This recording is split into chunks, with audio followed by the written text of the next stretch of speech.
This is my old Macintosh Plus from Apple, and we are going to start it up with a floppy disk, this one. Let's go. First turn on the PC behind with this button.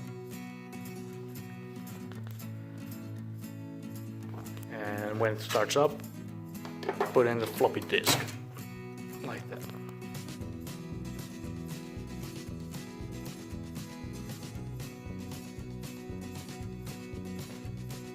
It will take a while to start up, it's not real fast.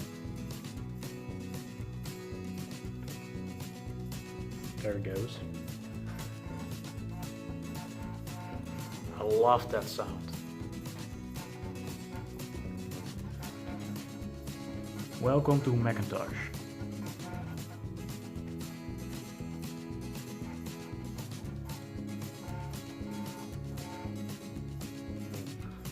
Alright.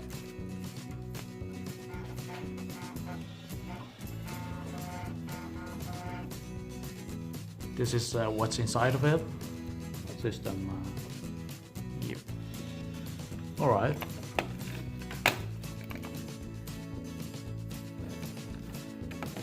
So it's inside of here.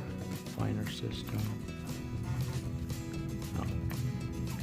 Oh. Alright, now this is my Macintosh Plus, and when you want to shut it down, click on Special. Shut down. The floppy disk came out, and you now can switch off the Macintosh.